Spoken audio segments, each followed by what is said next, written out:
보릿고개라는 말이 있죠. 요즘 젊은 아이들은 보릿고개라는 말을 잘 모릅니다. 뭐 제가 어릴 때도 보릿고개란 말을 한 번씩 이렇게 들어본 적이 있습니다. 그런데 뭐 50년 전만 해도 정말 보릿고개란 말 자주 했던 말이고요. 일상적으로 썼던 말인 것 같습니다. 정말 살기 힘들 때가 있었습니다. 우리나라에 뭐 6.25를 겪고 난 다음에 얼마나 힘들게 살았습니까? 부산에 가보니까 정말 그 판자촌이 있었던 그 지역이 지금은 문화마을로 이렇게 만들어졌는데 얼마나 그 산비탈에서 판잣집을 지어가지고 이렇게 조목조목한 집에서 살았는지 그 어려울 때가 있었죠. 그런데 이 보릿고개라는 말은 그 이전에 농사로 삶을 영위했던 그런 시대에 있었던 말입니다. 여러분 잘 알다시피 햇보리를 추수하기 전 한 2달 전부터 보릿고개가 시작이 되죠. 가을에 추수해서 얻은 그 곡식을 다 먹고 끝이 다 떨어져 버렸는데 아직 보리는 추수하지 못하고 그래서 더 이상 뭐 다른 양식을 구할 수 없어서 나무 뿌리를 캔다든지 열매를 찾아서 헤맨다든지 뭐 그렇게 해서 죽을 끓여서 먹는 그런 때가 바로 보릿고개죠. 그래서 높은 고개를 이렇게 넘어가는 것처럼 정말 힘들게 그 시간을 지나야 하는 그럴 때가 보릿고개라고 불렀습니다. 인생을 살다 보면 이런 보릿고개 같은 힘든 시기를 만나기도 합니다. 그런 힘든 시기에 만날 때 우리가 정말 제대로 판단을 잘못하면 정말 영영 돌이킬 수 없는 그런 고난의 길을 걸어갈 수밖에 없습니다. 왜냐하면 힘든 시기에 있을 때는 올바른 판단을 잘 못해요.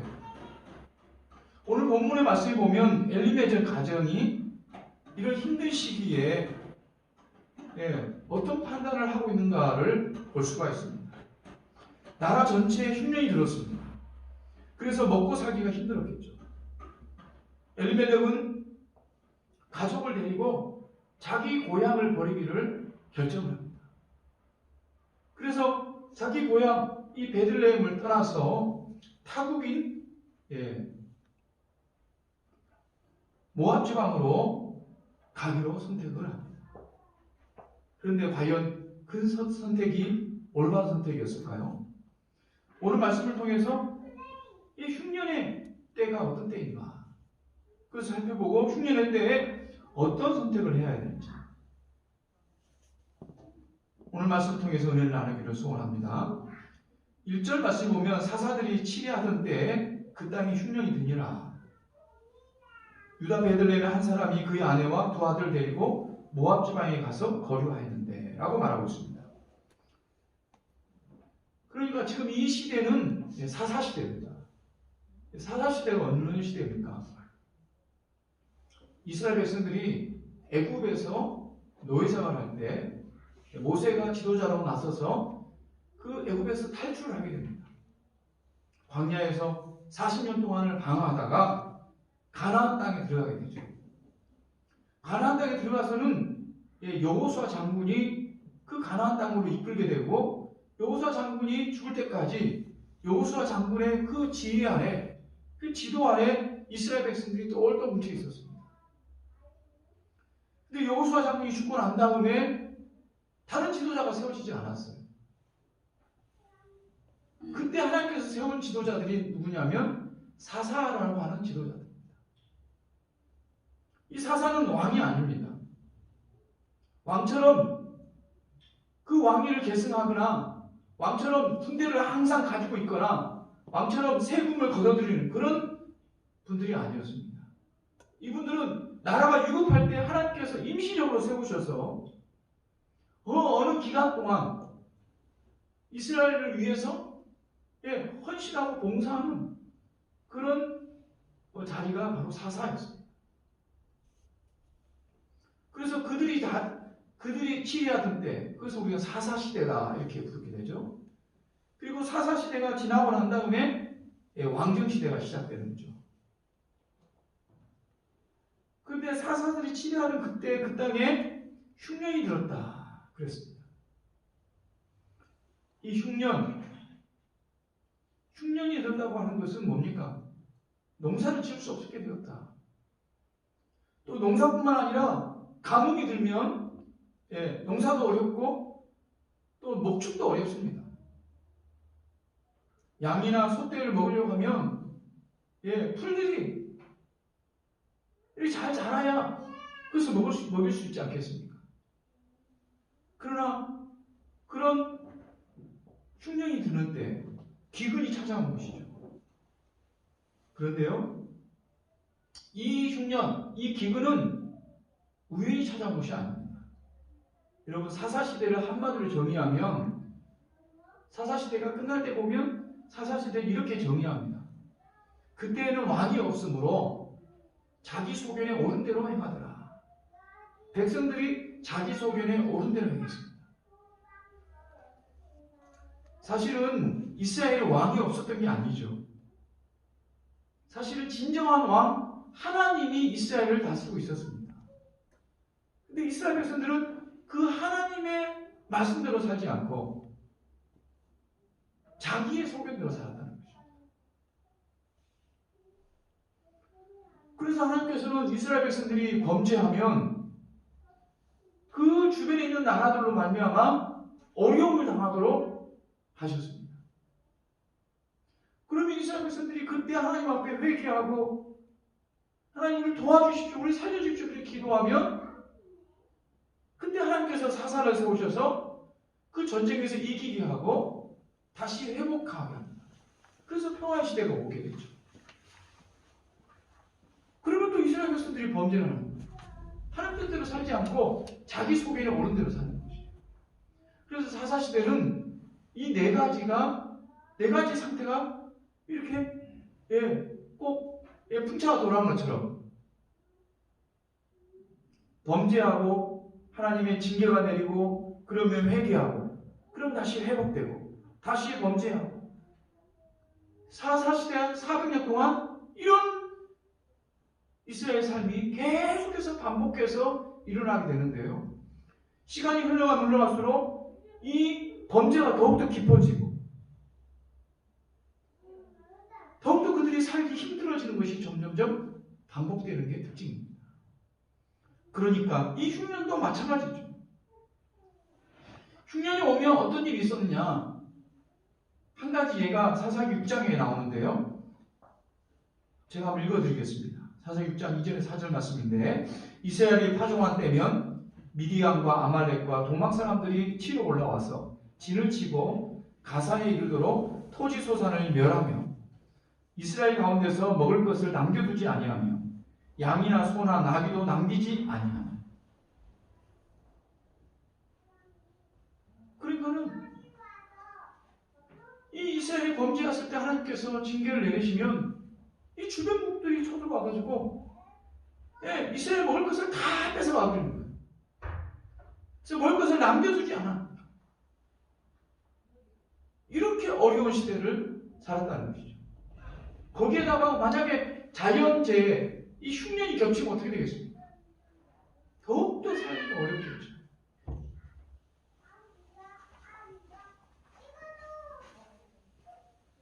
이런 흉년은 바로 하나님의 징계로 나타나는 것을 우리는 알게 됩니다. 흉년이라고 해서 무조건 다 하나님의 징계는 아니지만 오늘 이스라엘에 있었던 이 엘리멜렉이 살았던 그 시대의 흉년은 분명 하나님의 징계로 인해서 일어난 일입니다. 아합 시대에도 그런 시대가 있었죠. 아합 왕이 애굽의 여자를 왕비로 삼았을 때, 그리고 하나님의 선지자를 핍박해서 죽였을 때 하나님께서는 아합 왕 시대에 3년 6개월 동안 비를 오지 않도록 하셨습니다. 그것이 징계죠. 이런 징계 때 이 엘리멜렉이 어떤 선택을 했습니까? 그것은 고향 땅 베들레헴을 버리고 모압 땅으로 피신을 간 것입니다. 베들레헴이라는 이름이 원래는 떡집이라는 뜻을 가지고 있습니다. 떡집. 떡집이라는 이름을 왜 가졌겠습니까? 그만큼 풍요로운 곳이다. 풍요로운 땅이다. 그런 의미를 가지고 있지 않겠습니까? 그런데 그 베들레헴까지 기근이 심해졌다라고 하는 것은 전국적인 그런 어려움이죠. 이런 기근으로, 이런 흉년으로 말미암아서 정말 가정에 먹을 것이 없다.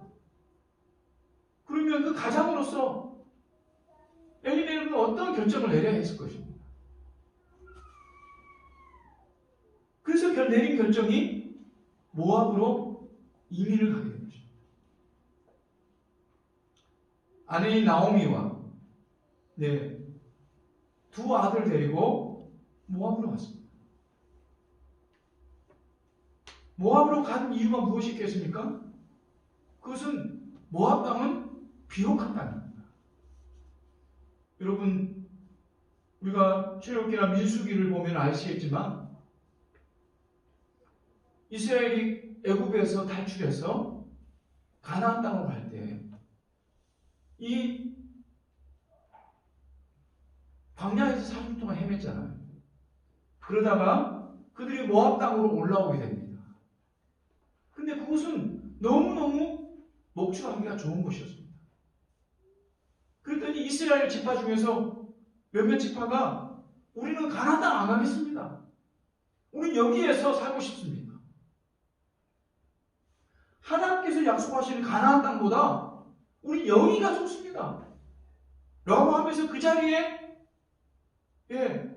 그냥 퍼져서 둘러앉게 된 것입니다. 물론 모세가 허락을 해서 그 땅에 살게 됐습니다만 나중에는 어떻게 됐습니까? 결국 그 땅은 이스라엘 12지파 가운데서 사라지고 없어지는 땅이 되어버립니다. 왜 그들이 그곳에 머물렀습니까? 너무너무 살기 좋은, 목축하기 좋은 그런 땅이었죠. 그렇기 때문에 아마도 이 엘리멜렉은 그곳에 가면 다른 곳은 흉년이라도 그곳은 잘 먹고 살 수 있는 그런 땅일 것이다. 그렇게 여기기 때문에 그 땅으로 간 것입니다. 그런데 그 결과가 어떻게 됐습니까? 오늘 말씀 3절에 보면 나오미의 남편 엘리멜렉이 죽고 그랬습니다. 그곳에 가서 얼마 되지 않아서 엘리멜렉은 죽었습니다. 그리고 두 아들이 남았는데 그 두 아들이 모압 여자와 결혼을 하게 됩니다. 이건 결코 신앙적인 결정이 아니죠. 이방 여자와 두 아들이 결혼하게 되는데 근데 5절에 보면 그 두 아들이 결국 그 땅에서 또 죽게 되는 것입니다.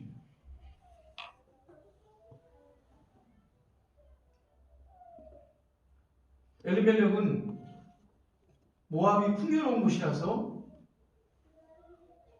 그곳으로 갔습니다. 육신의 눈으로 볼 때는 그곳이 풍요로운 곳이죠. 그러나 이 엘리멜렉은 믿음의 눈으로 바라보지 않았다고 하는 것입니다.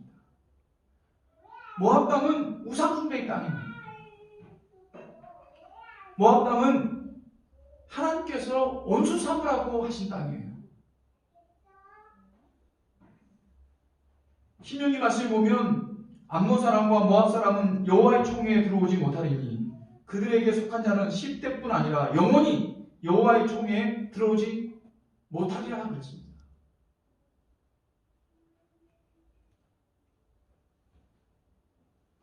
그 이유는 여러 가지가 있습니다만 모압과 암몬 족속들이 가나안 땅으로 하나님 약속하신 그 땅으로 들어가려고 하는 이스라엘 백성들을 유혹해서 우상을 섬기도록 한 것이 원인이 되어서 하나님께서 이러한 결정을 내리신 거죠. 영원토록 여호와 중에 들어오지 못할 족속이다. 그런데 그 족속에 육신의 눈이 멀어서 그 땅으로 찾아갔다는 것이에요. 그리고 두 아들들은 그 땅의 여자들과 결혼을 해서 가정을 꾸렸습니다.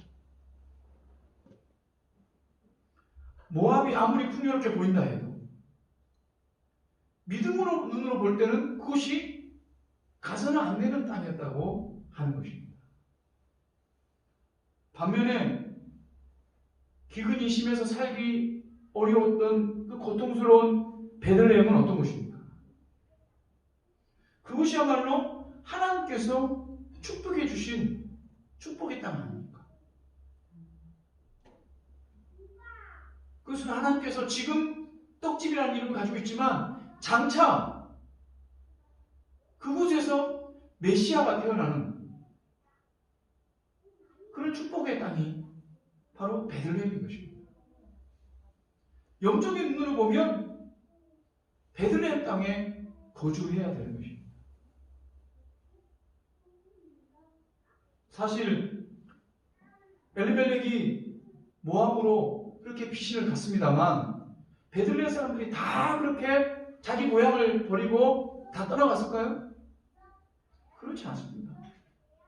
힘들었지만 흉년이 왔지만 베들레헴 사람들은 또 그곳에 거주하는 사람들이 대다수가 그곳에 거주하면서 그 고통의 시간을 잘 견디어 냈다고 하는 것입니다.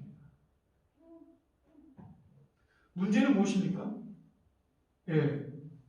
믿음의 눈으로 바라보고 그 흉년의 때를 믿음으로 잘 견디면 그리고 하나님 앞에 엎드려 찾아가면 하나님께서 반드시 도와주신다는 것입니다. 역대하 7장에 보면 내 입을 일컫는 내 백성이 그들의 악한 길에서 떠나 스스로 낮추고 기도하여 내 얼굴을 찾으면 내가 하늘에서 듣고 그들의 죄를 사하고 그 땅을 고칠지라 라고 말씀했습니다. 우리의 인생의 생사화복을 주관하시는 분은 하나님이십니다. 흉내의 때에도 우리가 가장 먼저 찾아가야 될 분은 하나님이라는 것입니다. 육신의 눈으로 우리 환경을 바라보는 것이 아니라 먼저 믿음의 눈으로 우리의 환경을 바라보는 저와 여러분 되시기를 바랍니다. 엘리멜렉이 이 모압 땅으로 간 것이 왜 잘못되었는가? 그것은 그가 이 흉년의 근원이 무엇 때문에 일어났는지를 잘 알지 못했기 때문입니다. 그것은 지금 이 베들레헴 땅만 아니라 이스라엘의 모든 땅이 다 흉년 때문에 고통받고 있습니다. 그 이유가 무엇입니까? 이스라엘 백성 모두가 영적으로 문제가 있었어. 하나님으로 말미암아서 이 징계가 내려졌다는 것을 엘리멜렉이 깨달아야 되는 것이죠. 근데 그것을 알지 못했습니다. 엘리멜렉이라는 이름의 뜻이 나의 하나님은 나의 왕이시다 이런 뜻입니다. 나의 하나님이 나의 왕이시다.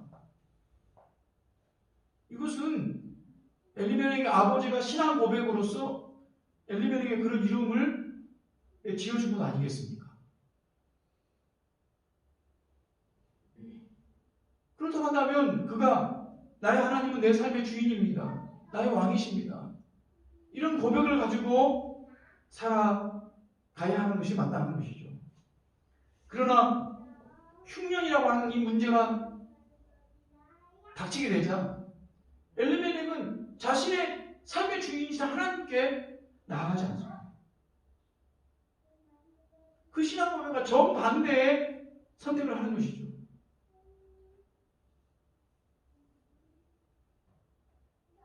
내 삶의 주인은 하나님이 아니라 나 자신이다. 내가 우선 먹고 살고 내가 살아야지. 그 이후에 하나님이 있지. 그런 생각을 하는 것이죠. 오늘 우리들도 마찬가지입니다. 우리는 얼마나 자주 이런 문제 앞에 맞닥뜨립니까? 어떤 문제가 생기면 그 문제로 말미암아서 가장 먼저 나의 삶의 주인인 하나님께 묻는 것이 아니라 왜 이런 문제가 생겼습니까? 왜 이런 어려움이 왔습니까? 어떻게 해야 됩니까? 어떤 길로 가야 됩니까? 어떤 선택을 해야 되겠습니까? 이렇게 묻는 것이 아니라 지금 당장 내가 먼저 먹고 살아야 되지 않겠습니까? 당장 이 문제를 해결해야 되지 않겠습니까? 당장 이 문제에서 벗어나야 되지 않겠습니까? 이 문제에 자기의 모든 마음을 뺏겨버립니다. 그러면 왕이신 하나님은 우리 마음 어느 곳에도 자유할 곳이 없는 것이죠. 이것이 엘리멜렉이 잘못 선택한 이유입니다. 만약 그가 이 흉년의 때 하나님 앞에 엎드렸다고 한다면 이것이 무슨 잘못인지, 왜 이런 징계가 내렸는지를 알 수 있을 것입니다. 그것은 백성들이 하나님을 섬기지 않고 하나님 뜻대로 살지 않고 우상을 숭배하고 이웃 나라들과 똑같이 그런 이방인의 삶의 풍습을 그대로 따라 행했기 때문에 이런 하나님의 징계가 임했던 것이죠.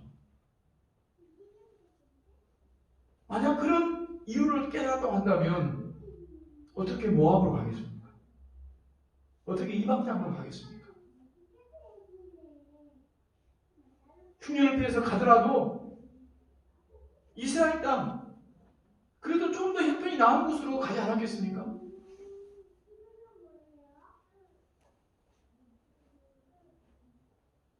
사랑하는 여러분, 우리에게 어떤 문제가 있습니까? 어떤 어려움이 있습니까? 어떤 흉년의 때가 있습니까? 그럴 때 우리는 하나님 앞에 먼저 나아가야 합니다. 하나님이 우리 삶의 주인인 것을 그때 우리가 확인할 수가 있는 것입니다. 흉년의 때 진짜 하나님이 나의 주인이십니다. 나의 왕이십니다.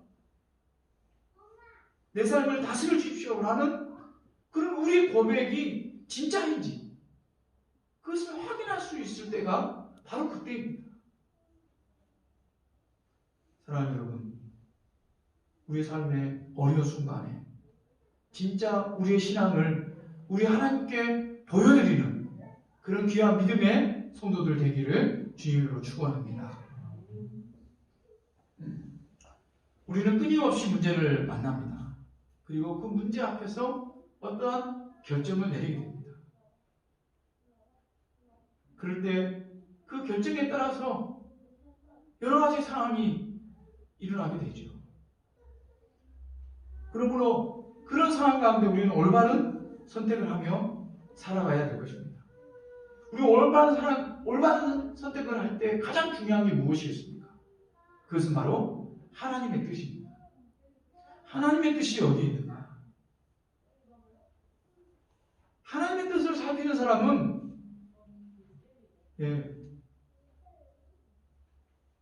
하나님께서 나의 주인이라고 하는 그것을 신앙으로 고백하는 사람입니다. 신명기 30장에 보면 이렇게 말씀하고 있습니다. 보라, 내가 오늘 생명과 복과 사망과 화를 내 앞에 두었나니 곧 내가 오늘 내게 명령하여 내 하나님 여호와를 사랑하고 그 모든 길로 행하며 그의 명령과 규례와 법도를 지키려 하는 것이다. 그리하면 내가 생존하며 번성할 것이요 또 내 하나님 여호와께서 내가 가서 차지할 땅에서 내게 복을 주실 것이니라. 무슨 말입니까? 생명과 복과 화와 사망이 네 앞에 있다. 그러니까 우리 앞에는 항상 생명과 복과 사망과 화가 기다리고 있는 것입니다. 어떨 때는 생명의 길로 갈 수도 있고, 어떨 때는 화의 길로 갈 수가 있는 것이고, 어떨 때는 복의 길로 갈 수가 있고, 어떨 때는 사망의 길로 갈 수가 있는 것입니다. 어떻게 하면 생명의 길, 복의 길로 갈 수가 있습니까? 어떻게 하면 사망과 화의 길을 피할 수가 있겠습니까? 그것은 하나님을 사랑하고 하나님 뜻대로 행하는 것입니다.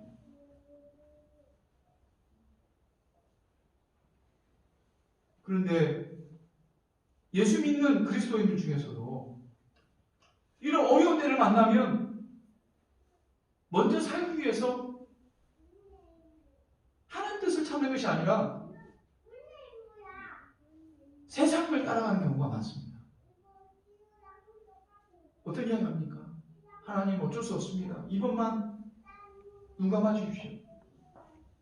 어쩔 수 없이 불가피하게 이렇게 하지 않으면 당장 내가 쫓겨납니다. 이렇게 하지 않으면 당장 제가 죽습니다.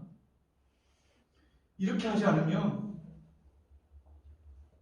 당장 실패하고 당장 세상으로부터 손가락질 당하는 사람이 됩니다.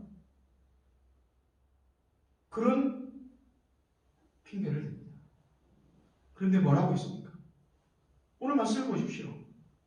하나님을 사랑하고 그 뜻대로 행하면, 그리하면 네가 생존하며 번성할 것이다. 생존할 거라는 겁니다. 생존이라는 게 무슨 말입니까? 살 것이라는 거죠. 비록 그 당시에는 어렵게 살 수가 있습니다. 거지가 될 수도 있습니다. 그 당시에는 감옥에 갈 수도 있는 거죠. 그 당시에는 매를 맞을 수도 있는 것입니다. 그 당시에는 하나님 뜻대로 선택했을 때 사람들로 말미암아 손가락질을 당할 수도 있는 것입니다. 아이고 저거 봐라. 교회 다니더니 저렇게밖에 안 되는구나. 그래서 사람들로부터 상처를 받을 수도 있는 것이죠. 가족들로부터 쫓겨날 수도 있는 것입니다. 그런데 여러분, 그 길이 생존하는 길이고, 그 길이 축복받는 길이고, 그 길이 생명의 길인 것을 믿으시기 바랍니다.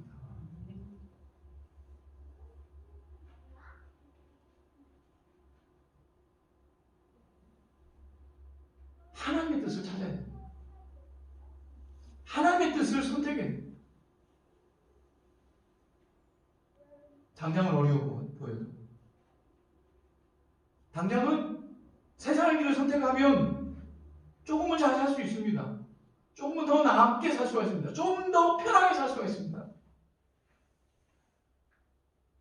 그러나 그 길은 사망의 길입니다. 그 길은 화가 있는 길입니다.